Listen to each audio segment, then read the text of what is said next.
नमस्कार दोस्तों, जय हिंद। मैं हूं दर्पण कुमार नरोला और आपका स्वागत है आपके अपने चैनल दर्पण कोचिंग सेंटर पे। तो यहाँ पे हम वीडियो नंबर 17 लेके हाजिर है आपकी सेवा में। ये वीडियो हमने army GD, army tradesman, army technical और आर्मी क्लर्क के लिए बनाई है। लेकिन अगर आप कोई भी 10th या 12th बेस सेंट्रल गवर्नमेंट का पेपर प्रिपेयर कर रहे हैं, जैसे कि SSC GD, SSC MTS, SSC selection 11, तो आप इस वीडियो को अच्छे से देख सकते हैं बिकॉज उसका सिलेबस बिल्कुल सेम है। अब इस वीडियो में आपके पास आएंगे 25 क्वेश्चंस। आप एक रफ कॉपी और पेन ले लीजिए, अच्छे से नोट्स बनाइए बिकॉज इसके साथ एमसीक्यूज़ के साथ मैं कुछ एक्स्ट्रा नॉलेज भी देने वाला हूँ आपको, जो अपने आप में क्वेश्चन है। तो आप अच्छे से कॉपी पेन ले लीजिए और अगर नहीं लिया तो अभी वीडियो को पॉज करके अपना कॉपी पेन पकड़ लीजिए। जैसा मैंने बताया, ये है वीडियो नंबर 17। इससे पहले हम 16 वीडियोज़ अपलोड कर चुके हैं जिसका लिंक मैंने डिस्क्रिप्शन बॉक्स में दे दिया है। अगर आपने वो वीडियोज़ नहीं देखी तो आप वहाँ से देख सकते हैं। चलिए शुरू करते हैं वीडियो को। सबसे पहला क्वेश्चन जो आपके सामने है, who is the leader of majority party in the Lok Sabha, यानी लोकसभा में बहुमत दल का नेता कौन होता है। हाँ जी, अगर किसी को इसका आंसर आता है तो वीडियो को पॉज करके कमेंट सेक्शन में कमेंट कर दीजिए। लास्ट में आपके सारे आंसर हम चेक करके बता देंगे कि आपके कितने मार्क्स बनते हैं। ठीक है जी, चलिए। तो यहाँ पे ऑप्शन है president, vice president, PM, attorney general. देखिए, जो लोकसभा होती है, ठीक है, उसका जो बहुमत दल का जो नेता होता है वो होता है आपका पीएम, प्राइम मिनिस्टर। 543 सीटें हैं यहाँ पे लोकसभा की। इंडिया की अगर हम बात करें, जैसे राज्यसभा की 250 सीटें हैं, ठीक है, तो जैसे लोकसभा की बात करें तो 543 सीटों पे इलेक्शन होता है और जिस भी पार्टी को बहुमत मिल जाती है उस पार्टी का एक लीडर होता है। जैसे इस टाइम जो बहुमत है वो बीजेपी के पास है और उनके लीडर है नरेंद्र मोदी, तो वो प्रधानमंत्री बनते हैं। तो इस तरह से ये सिस्टम चलता है। प्रश्न नंबर 2 की ओर आते हैं। What is the place of India in world in terms of population. जनसंख्या की दृष्टि से भारत का विश्व में कौन सा स्थान है, पहला, दूसरा, सातवां या पांचवां। देखिए, हमने लास्ट वीडियो में भी बताया था, अगर तो आपको एरिया वाइज पूछा जाए, अगर आपको क्षेत्रफल के आधार पे पूछा जाए, तब इंडिया 7वें नंबर पे है, 7th। अभी अप्रैल 2023 में हमने चाइना को ओवरटेक कर लिया है पॉपुलेशन में। अगर हम आबादी की बात करें तो चाइना को भी ओवरटेक करके हम आ गए हैं नंबर 1 पे। तो इसका जो आंसर रहेगा वो है फर्स्ट, कि इंडिया जो है आबादी में पहले नंबर पे आता है। दूसरे नंबर पे कौन आता है, वो आता है चाइना। ये भी इंपॉर्टेंट है। शायद आप कुछ पुरानी वीडियोस देखो, उसमें बोला गया हो कि इंडिया दूसरे नंबर पे है। देखिए, अप्रैल 2023 से पहले इंडिया दूसरे नंबर पे ही था, लेकिन 2023 के बाद, अप्रैल 2023 के बाद हमने चाइना को ओवरटेक कर लिया और हम आ गए पहले पे। चलिए नेक्स्ट चलते हैं। तीसरा क्वेश्चन है, when was Gautam Buddha born.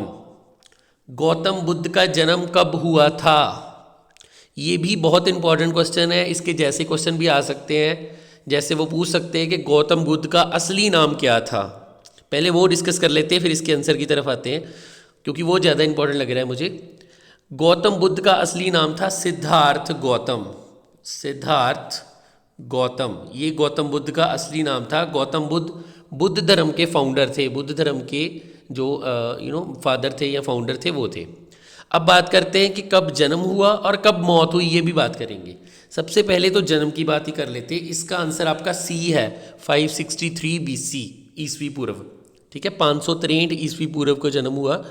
और जहाँ तक डेथ की बात है तो 483 ईस्वी पूर्व को इनकी डेथ हो गई थी, 80 साल की उम्र में। तो ये जो डेथ है, ये जो बॉर्न है, इनका रियल नेम है, सब कुछ आपको याद रखना है। आगे चलते हैं प्रश्न नंबर 4 की ओर। भारत का सबसे ऊंचा बांध, टिहरी बांध, किस राज्य में है। In which state is Tehri dam the highest dam of India. जल्दी से आंसर कीजिए। अगर आपको लगता है कि आपको इसका क्वेश्चन का आंसर आता है तो जल्दी से कमेंट कीजिए। ऑप्शन है जम्मू कश्मीर, सिक्किम, यूके या महाराष्ट्र। अब ये तो पूछा ही जा सकता है कि हाईएस्ट डैम जो है वो किस स्टेट में है, किस राज्य में है। ये भी पूछा जा सकता है किस नदी पे है, या फिर इसकी हाइट कितनी है, ये भी पूछा जा सकता है। तो सब क्वेश्चंस के आंसर इसी वीडियो में अभी मिल जाएंगे आपको। Don't worry. सबसे पहले इसका आंसर देखते हैं यूके यानी कि उत्तराखंड। उत्तराखंड में ये टिहरी डैम जो है वो सिचुएटेड है। कौन सी नदी के किनारे पे, कौन सी नदी पे है ये? भगीरथी। भगीरथी भगीरथी नदी पे है ये डैम। इसकी हाइट यानी कि इसकी ऊंचाई है 855 फीट। 855 फीट जो है इसकी हाइट है, ये भी आप नोट कीजिए। और ये 12वां सबसे लंबा ब्रिज भी है, डैम भी है, ठीक है। 12वां सबसे लंबा, ये वैसे पूछते नहीं है, मेनली वो हाइट पूछते हैं, कौन सी नदी पे है, कौन सी उसमें है, क्या बोलते हैं, डिस्ट्रिक्ट में, यानी ये यूके में है, ये कौन से स्टेट में है। तो ये चीज़ें पूछी जाती है, बाकी कुछ नहीं पूछते। प्रश्न नंबर 5 की ओर जाते हैं। हजारों सरोवरों की भूमि किसका उपनाम है? कई देशों के कुछ उपनाम भी होते हैं, तो वो भी हम डिस्कस करेंगे अभी। Whose surname is the land of 1000 lakes? Finland, Nagaland, Thailand या स्विट्जरलैंड? इसका जो ठीक आंसर रहेगा वो रहेगा फिनलैंड। अब फिनलैंड को हजारों सरोवरों की भूमि क्यों कहते हैं, या हजारों नदियों की भूमि क्यों कहते हैं? कुछ भी बोलते हैं, नदियों की भी बोलते हैं, सरोवरों की भी बोलते हैं। वैसे लेक्स तो नदी होती है, तो नदियों की बोलेंगे हम, ठीक है। इसको लैंड ऑफ 1000 लेक्स या हजारों सरोवरों की भूमि इसलिए बोलते हैं क्योंकि यहाँ पे कम से कम 1,68,000 मतलब 1,68,000 लेक्स है, कम से कम इतनी लेक्स है यहाँ पे, इसलिए इसको हजारों सरोवरों की भूमि भी बोला जाता है। प्रश्न नंबर 6 की ओर चलते हैं। भारत रत्न पुरस्कार कब शुरू किया गया था? When was Bharat Ratna award started? देखिए ये स्टार्ट हुए थे 1954 में, 2 जनवरी। डेट इंपॉर्टेंट नहीं है वैसे, बट आप लिख लेना 2 जनवरी 1954। अब ये स्टार्ट किया था डॉक्टर राजेंद्र प्रसाद, जो हमारे पहले प्रधानमंत्री हैं, उन्होंने शुरू किया था। और पहले 3 लोग जिनको ये मिला था, क्योंकि हर साल 3 लोगों को ही मिलता है मैक्सिमम, तो पहले थे डॉक्टर सीवी रमन जो साइंस के फील्ड में है, डॉक्टर सीवी रमन। दूसरे थे सी राजागोपालाचार्य, सी राजा गोपालाचारी, ठीक है, ये थे पॉलिटिक्स में। और उसके बाद थे डॉक्टर सर्वपल्ली राधाकृष्णन, ये एजुकेशन के फील्ड में थे, और ये हमारे सेकंड प्रेसिडेंट भी थे। डॉक्टर सर्वपल्ली राधाकृष्णन जो है हमारे सेकंड प्रेसिडेंट भी थे। तो ये जो 3 लोग हैं, डॉक्टर सीवी रमन, सी राजागोपालाचार्य और एसपी राधाकृष्णन, इन लोगों को 1954 में 1954 में पहली बार भारत रत्न से अवार्ड निवाजा गया था। इसके अलावा आपको क्या पूछा जा सकता है वो देखिए ना। इसके अलावा आपको पूछा जा सकता है कि पहली फीमेल, पहली लेडी जिसने भारत रत्न अवार्ड हासिल किया था वो कौन थी? तो 1971 में इंदिरा गांधी जी जो हमारी प्राइम मिनिस्टर भी रही हैं, उनको ये अवार्ड मिला था, फर्स्ट फीमेल वो है। इसके अलावा पूछा जा सकता है कि सबसे छोटी उम्र में भारत रत्न पाने वाले कौन है? तो वो है हमारे सचिन रमेश तेंदुलकर जो क्रिकेटर हैं। उनको 40 ईयर्स की एज में, 40 साल की एज में ये प्राइज़ मिल गया था भारत रत्न। ये इंडिया का हाईएस्ट सिविलियन अवार्ड है, सबसे ऊंचा, सबसे ऊंचा अवार्ड है ये, तो ये भी इम्पोर्टेंट है। आगे चलते हैं। फोक डांस से रिलेटेड क्वेश्चन आ गया। यक्षगान कहाँ का लोक नृत्य है? Yakshagana is the folk dance of fear. देखिए फोक डांस के बारे में पहले बहुत कुछ करवा चुका हूँ, वैसे एक बार फिर से बता देता हूँ। यक्षगान जो है वो है कर्नाटका का फोक डांस है। लेकिन सभी स्टेट्स के इतने इंपॉर्टेंट नहीं है, जो इंपॉर्टेंट है वो मैं बता देता हूँ। पंजाब का है भांगड़ा और गिद्दा। पंजाब का जो फोक डांस है वो है भांगड़ा और गिद्दा। गुजरात का जो फोक डांस है वो है गरबा। ये भी आप साथ साथ नोट करिए, ये बहुत इंपॉर्टेंट चीज़ें हैं। उत्तर प्रदेश का जो है वो है कथक, यूपी का कथक, और राजस्थान का जो है वो है घूमर। ये अभी इंपॉर्टेंट पार्ट है। इसके अलावा कुछ हुआ तो मैं आगे आपके साथ डिस्कस करूंगा। प्रश्न नंबर 8 की ओर आते हैं। शिव कुमार शर्मा किस वाद्य यंत्र से संबंधित हैं? Shiv Kumar Sharma is related to which musical instrument? देखिए जो शिव कुमार शर्मा है वो है संतूर से रिलेटेड। इसका सही आंसर रहेगा सी। इसके अलावा जैसे इन्होंने फ्लूट बताया है, तो फ्लूट में भी एक बहुत इंपॉर्टेंट पर्सन है जिनका नाम है हरि प्रसाद चौरसिया। वो फ्लूट बजाते थे। तो हरिप्रसाद चौरसिया का भी इंडिविजुअली क्वेश्चन बन सकता है कि हरिप्रसाद चौरसिया कौन सा वाद्य यंत्र बजाते थे, तो वो फ्लूट बजाते थे। और सितार की बात करें अगर हम, सितार में तो ज़्यादा रविशंकर जी फेमस हैं और तो कोई नहीं है खास। तो रविशंकर सितार के लिए, हरिप्रसाद चौरसिया फ्लूट के लिए और शिव कुमार शर्मा संतूर के लिए। ये चीज़ें भी आप नोट कर लीजिए। अगला क्वेश्चन है, कौन सी नदी भारत के सबसे दक्षिणी भाग में स्थित है? कौन सी नदी, ठीक है, भारत के सबसे दक्षिणी भाग में स्थित है? Which river is situated in the southern most part of India? चलिए इसका आंसर भी डिस्कस कर लेते हैं और इसका आंसर है सी, वैगई। जो वैगई नदी है वो भारत के दक्षिणी भाग में, सबसे दक्षिणी भाग में स्थित है। बाकी नदियों के बारे में भी डिस्कस कर लेते हैं। जैसे गोदावरी मुझे नज़र आ रही है, तो ये है आपकी longest river of south India, longest river of south India, यानी दक्षिण भारत की सबसे लंबी नदी। दक्षिण भारत की सबसे लंबी नदी जो है वो है गोदावरी।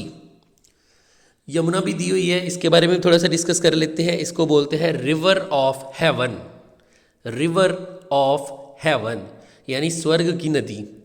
और एक और चीज़ जो पूछी जा सकती है कि यमुना नदी के किनारे पे क्या बसा है, तो ताजमहल बसा है। अब ये क्वेश्चन दो तरीके से पूछ सकते हैं।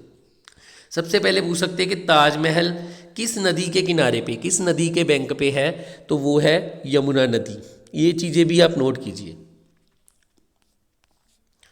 प्रश्न नंबर 10, विश्व वानिकी दिवस या वन दिवस कब मनाया जाता है? वर्ल्ड फॉरेस्ट डे की यहाँ पे बात हो रही है। विश्व वन दिवस, वर्ल्ड फॉरेस्ट डे, ये कब मनाया जाता है ये आपको समझना है। देखिए जो वर्ल्ड फॉरेस्ट्री डे या वर्ल्ड फॉरेस्ट डे है वो आपका सी आंसर सही है, 21 मार्च, 21 मार्च को मनाया जाता है। बाकी डेज में से जो 15 अगस्त है वो भी बहुत इंपॉर्टेंट है। इंडिया का इंडिपेंडेंस डे, आज़ादी दिवस यहाँ पे होता है 15 अगस्त 1947 को इंडिया आज़ाद हुआ था। इसके अलावा जो 27 सितंबर है, मतलब और भी एक दो चीज़ें बता रहा हूँ आपको, ठीक है। जैसे 27 सितंबर है, ठीक है, ये भी बड़ा इंपॉर्टेंट दिन है। 27 सितंबर, इस दिन होता है वर्ल्ड टूरिज्म डे यानी विश्व पर्यटक दिवस। तो ये 27 सितंबर भी इंपॉर्टेंट है, ये भी आप नोट कर लीजिए। चलिए नेक्स्ट आते हैं क्वेश्चन नंबर 11 की ओर। निम्नलिखित में से कौन बुद्ध चरित्र के लेखक थे? Who among the following was the author of Buddha चरित्र? बुद्ध चरित्र के जो लेखक थे वो तो बहुत ही ईजी है वैसे, इनका नाम था अश्वघोष। सी जो है वो बिल्कुल ठीक आंसर है जी। चलिए प्रश्न नंबर 12 की ओर चलते हैं। राज्य के नीति निर्देशक तत्व किस देश के संविधान से लिए गए हैं? The directive principle of state policy are taken from the constitution of which country? मैंने पहले भी बताया था जो भारत के संविधान है, जो इंडिया का कॉन्स्टिट्यूशन है, उसके फादर कौन है? Doctor BR Ambedkar. कितना समय लगा संविधान को बनने में? 2 साल 11 महीने 16 दिन। 2 साल 11 महीने 16 दिन, ठीक है, इतना टाइम लगा था संविधान को बनने में। और इसके लिए हमने नहीं, डॉक्टर अम्बेडकर ने अलग अलग कंट्रीज़ के कॉन्स्टिट्यूशन को पढ़ा, उसको अच्छे से पढ़ा और जो जो चीज़ें जिस चीज़ में से अच्छी लगी उसको उठा के इंडिया के संविधान में लिख दिया। और इंडिया का संविधान एक रिटन संविधान है, लिखती रूप में प्रस्तुत है ये। अब बात करते हैं कि राज्य के नीति निर्देशक तत्व जो है वो किस देश के संविधान से लिए गए हैं, तो वो हमने लिए थे आयरलैंड से, ठीक है। तो इसका आंसर है डी, आयरलैंड। चलिए प्रश्न नंबर 13 की ओर चलते हैं। संघ सूची, राज्य सूची, समवर्ती सूची किस अनुसूची में वर्णित है? यानी यूनियन लिस्ट, स्टेट लिस्ट और concurrent list are described in which schedule? तो ये सारे 7वें शेड्यूल में है, 7th इसका सही आंसर है। प्रश्न नंबर 14 की ओर चलते हैं। अंतर्राष्ट्रीय ओलंपिक समिति का मुख्यालय कहाँ है? देखिए बहुत सारी चीज़ों के मुख्यालय, जैसे ICC का मुख्यालय, ICC का हेडक्वार्टर कहाँ है? वो दुबई में है। BCCI का हेडक्वार्टर कहाँ है? वो मुंबई में है। ये चीज़ें आपको याद करनी है, साथ साथ सबके मुख्यालय यूज़ करने हैं। फीफा का मुख्यालय कहाँ है? ज़रा मुझे कमेंट सेक्शन में लिख के बताइए अगर आपको पता है तो। फीफा का, FIFA, ये वो ऑर्गेनाइजेशन है जो हर 4 साल बाद फुटबॉल का कंपटीशन करवाती है, बहुत इंपॉर्टेंट है। इसका मुख्यालय कहाँ है? जहाँ मुझे कमेंट सेक्शन में बताइएगा। फिलहाल तो ये है कि जो राष्ट्रीय ओलंपिक समिति है, इंटरनेशनल ओलंपिक कमेटी, इसका हेडक्वार्टर कहाँ है? लुसाने में है, ठीक है। वैसे इसको लज़ेन भी बोलते हैं, आपको पता है, लुसाने तो बोलते ही हैं, लज़ेन भी बोलते हैं, कुछ लोग इसको लज़ेन बोलते हैं। तो ये स्विट्ज़रलैंड यानी कि स्वीडन में है, ये बहुत इंपॉर्टेंट है। तो ये आपका सही आंसर है। क्वेश्चन नंबर 15 है आपका, राइडर कप किस खेल से संबंधित है? Ryder cup is related to which game? Ryder cup के अलावा भी बहुत सारे कप आते हैं, पहले राइडर कप की बात कर लेते हैं। ये आपका गोल्फ से रिलेटेड है, डी इसका सही आंसर है, गोल्फ। और इसके अलावा सुब्रतो कप आता है, सुब्रतो कप जो है वो आपका फुटबॉल से संबंधित है। संतोष ट्रॉफी जो है वो भी आपका फुटबॉल से संबंधित है, संतोष ट्रॉफी फुटबॉल, सुब्रतो कप भी फुटबॉल। इसके अलावा रणजी ट्रॉफी और दिलीप ट्रॉफी जो है वो आपका क्रिकेट से संबंधित है।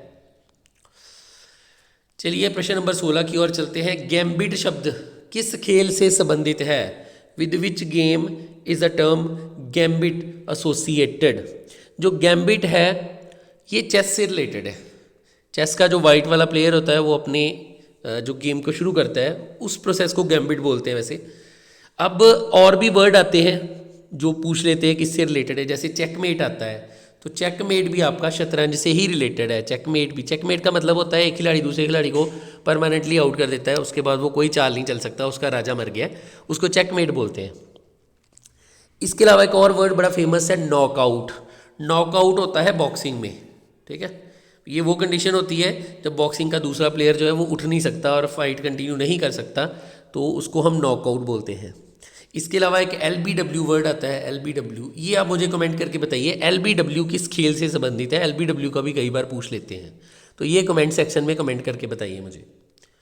चलिए प्रश्न नंबर 17 की ओर चलते हैं। भारत में ग्रीन पार्क स्टेडियम कहाँ स्थित है? भारत में जितने भी स्टेडियम है वो भी आपको स्टडी करने हैं साथ में, लेकिन अभी तो पूछा है ग्रीन पार्क स्टेडियम कहाँ स्थित है। Where is the Green Park stadium located in India? तो ग्रीन पार्क जो है वो कानपुर में है। कानपुर जो है वो यूपी में है, उत्तर प्रदेश में है। ये भी बहुत इंपॉर्टेंट है, कई बार वो डिस्ट्रिक्ट पूछने के बजाय अगर स्टेट पूछ लेते तो आपको पता होना चाहिए। उत्तर प्रदेश में है ग्रीन पार्क स्टेडियम। इसके अलावा क्या पूछा जा सकता है? हाँ, एक चीज़ चर्चा में बहुत ज़्यादा रही है इस साल, तो वो भी पूछ सकते हैं। भारत का सबसे बड़ा स्टेडियम कौन सा है, कहाँ है और कितने लोग बैठ सकते हैं? ये 3 क्वेश्चन भी बहुत इंपॉर्टेंट लग रहे हैं। भारत का सबसे बड़ा स्टेडियम है नरेंद्र मोदी स्टेडियम, ये अहमदाबाद में है, अहमदाबाद गुजरात, ठीक है। और यहाँ पे 1,32,000 लोग जो हैं बैठ सकते हैं। 19 नवंबर 2023 को भारत और ऑस्ट्रेलिया के बीच में क्रिकेट वर्ल्ड कप 2023 का फाइनल खेला गया था। वो फाइनल ऑस्ट्रेलिया ने जीता था, उन्होंने 6वीं बार वो क्रिकेट वर्ल्ड कप जीता था, और ये मैच भी नरेंद्र मोदी स्टेडियम में ही हुआ था। चलिए, विश्व पर्यावरण दिवस कब मनाया जाता है? When is world environment day celebrated? देखिए, जो विश्व पर्यावरण दिवस है पूरे विश्व में मनाया जाता है, ये 5 जून 5 जून को ये मनाया जाता है। बाकी डेज जो दिख रहे हैं आपको वो भी इंपॉर्टेंट है। 21 जून आपका होता है अंतर्राष्ट्रीय योग दिवस, अंतर्राष्ट्रीय योग दिवस यानी इंटरनेशनल योगा डे, ये भी बहुत इंपॉर्टेंट है। 12 जनवरी को स्वामी विवेकानंद जी का बर्थडे होता है, तो उसकी याद में मनाया जाता है आपका नेशनल यूथ डे। ये इंडिया में मनाया जाता है नेशनल यूथ डे। चलिए, डेज भी आपके बहुत इंपॉर्टेंट है वैसे। क्वेश्चन नंबर 19 की ओर चलते हैं। भारतीय नौसेना दिवस कब मनाया जाता है? When is Indian navy day celebrated?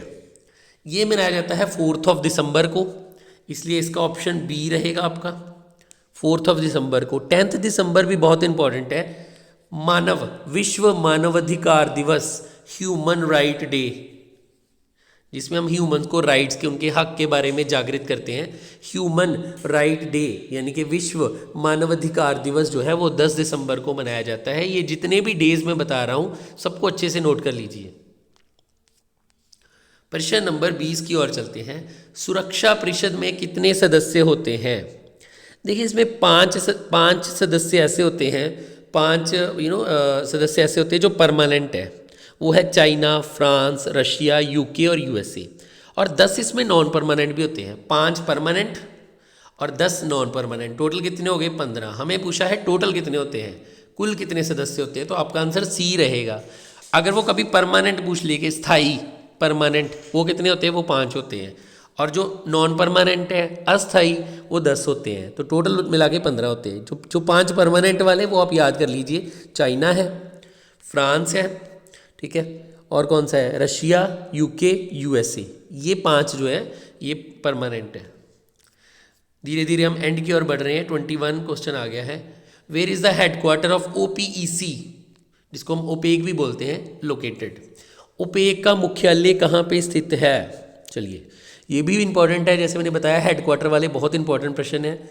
तो यहाँ पे आपका आंसर रहेगा वियना, जो ऑस्ट्रिया की राजधानी है।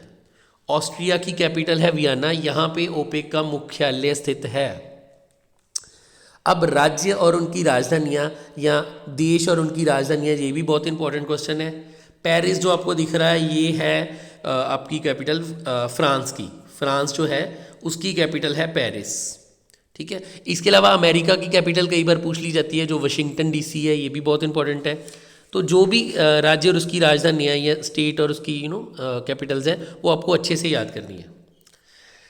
चलिए प्रश्न नंबर 22 की ओर चलते हैं। यहाँ पे पूछा है विश्व का सबसे बड़ा और गहरा महासागर कौन सा है? विश्व का सबसे बड़ा और सबसे गहरा महासागर कौन सा है? Which is the largest and deepest ocean in the world. Okay, तो इसका जो सबसे बड़ा वाला है वो है आपका पैसिफिक ओशन। कई बार सबसे छोटा वाला भी पूछ लेते हैं।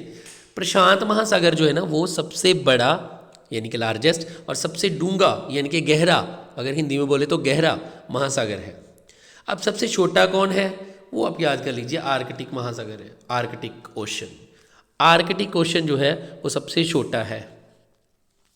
प्रश्न नंबर 23 की ओर चलते हैं। ISI is the intelligence organisation of which country, यानी किस देश की जो खुफिया संस्था है वो ISI है। तो ISI जो है वो है पाकिस्तान की खुफिया संस्था। इंडिया में भी बहुत सारी खुफिया संस्था है, जैसे कि रॉ है, जैसे कि IB है, इंटेलिजेंस ब्यूरो, जैसे कि CBI है, सेंट्रल ब्यूरो ऑफ इन्वेस्टिगेशन। ये सेंट्रल बैंक ऑफ इंडिया नहीं है, ये सेंट्रल ब्यूरो ऑफ इन्वेस्टिगेशन है, CBI, ठीक है। ये सब खुफिया संस्थाएं हमारी। चलिए नेक्स्ट है जी, मैनहेरम रेखा किन देशों की सीमा रेखा है? मैनहेरम line is the boundary line of which country. ये तो पहले भी करवाया हुआ है मैंने। रशिया और फिनलैंड के बीच में जो रेखा है उसको बोलते हैं। अच्छा, अब चलते हैं आगे, प्रश्न नंबर 25 की ओर चलते हैं। अब हुज ओर इज़ बॉक्साइड, यानी बॉक्साइड जो है वो किसका एस्क है? बॉक्साइड जो है वो आपका I think C, aluminium. Aluminium का जो ओर है वो है बॉक्साइड। ओके जी, एक क्वेश्चन मैं आपको होमवर्क के लिए दे दूं, ठीक है। एक क्वेश्चन होमवर्क के लिए आप नोट कर लीजिए। तिलपाड़ा, TILPADA, तिलपाड़ा कनाल जो है वो कहाँ पे है इंडिया में? तिलपाड़ा कनाल यानी तिलपाड़ा जो कनाल है वो इंडिया में कहाँ स्थित है, किस स्टेट में है, ठीक है। ये आप या तो कमेंट सेक्शन में कमेंट करके बताइए या फिर मैं नेक्स्ट वीडियो में आपको बता दूँ। करंटली ये वीडियो यहीं पे ख़त्म होती है। अगर आपको ये वीडियो अच्छी लगी तो इसको लाइक कर दीजिए।